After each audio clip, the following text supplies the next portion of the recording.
आगामी निवडणुकीची तयारी आणि चर्चा राजकीय वर्तुळामध्ये सुरू झालेली आहे। निवडणुका जवळ येत असताना भाजपाने मोठा निर्णय घेतलाय।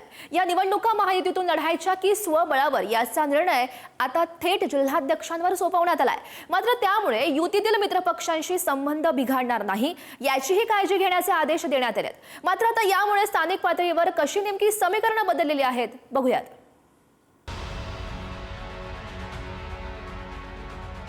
स्थानिक स्वराज्य संस्थांच्या निवडणुकीची तयारी सुरू झालेली असताना युतीमध्ये असलेल्या 3 पक्षांच्या समोर एक कोडं आहे, ते म्हणजे निवडणुका महायुतीमधून की स्वबळावर लढायच्या। कोकण आणि ठाणे विभागातील पदाधिकाऱ्यांची आढावा बैठक मुंबईमध्ये पार पडली आणि या बैठकीत मुख्यमंत्री देवेंद्र फडणवीस आणि प्रदेशाध्यक्ष रवींद्र चव्हाण यांनी स्पष्ट केलं की स्थानिक स्वराज्य संस्थांच्या निवडणुका स्वबळावर लढायच्या की महायुतीमध्येच याचा निर्णय जिल्हा पातळीवरती घेतला जाणार असून त्या जिल्ह्यातील परिस्थिती पाहून हे निर्णय घेतले जाणार आहेत।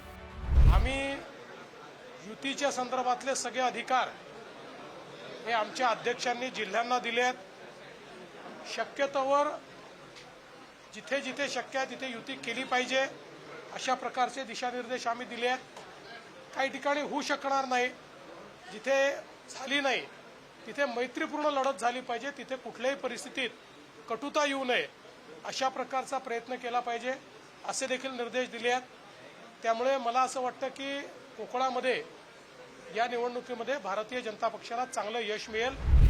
या बैठकीमध्ये 3 पक्ष महायुतीमध्येच आहेत याचं भान ठेवा आणि टीका करा असा सल्लाही पदाधिकाऱ्यांना देण्यात आला। गेल्या काही दिवसांपासून ठाणे नवी मुंबईमध्ये उपमुख्यमंत्री एकनाथ शिंदे आणि मंत्री गणेश नाईक यांच्यामध्ये सुरू असलेल्या वादाच्या पार्श्वभूमीवर मुख्यमंत्र्यांनी पदाधिकाऱ्यांना हा सल्ला दिल्याची चर्चा सुरू आहे।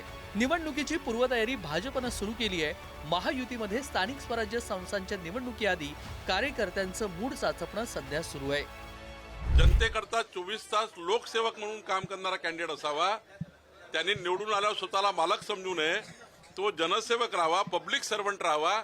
याकरता माननीय मुख्यमंत्री देवेंद्र फडणवीसजींनी काल मार्गदर्शन केलं आहे आणि मला वाटतं की आम्ही जे उमेदवार देणार आहोत ते पब्लिक सर्वंट सारखे वागणारे, लोकसेवकासारखे वागणारे आणि जनतेमध्ये 24 तास राहून जनतेचे प्रश्न सोडवणारे उमेदवार आम्ही देणार। एकीकडे युतीत एकत्र लढण्यावरती भर दिला जात असताना दुसरीकडे मात्र महाविकास आघाडीत स्पष्ट भूमिका दिसत नाहीये। काँग्रेस आणि राष्ट्रवादीनं 18 वर्ष राज्य केलं, स्थानिक निवडणुका सगळे इलेक्शन वेगवेगळे लढलो, आम्ही कधीच निवडणुका एकत्र लढलो नसल्याचा दाखला सुप्रिया सुळे यांनी दिलाय।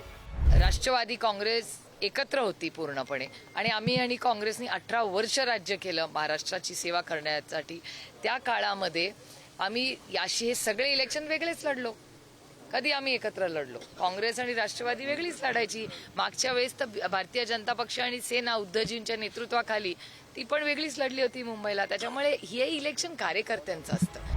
महायुतीमधील 3ही पक्षांनी एकत्र लढण्याचे संकेत दिले असले तरी मात्र जिल्हा पातळीवरची चाचपणी आणि कार्यकर्त्यांचा स्वबळाचा आग्रह आणि स्थानिक नेत्यांचे मतभेद यामुळे स्थानिक स्वराज्य संस्थांच्या निवडणुका राजकीय दृष्टिकोनातून अत्यंत महत्त्वाची ठरणार आहे। याची जाणीव 3ही पक्षांच्या नेत्यांना आहे।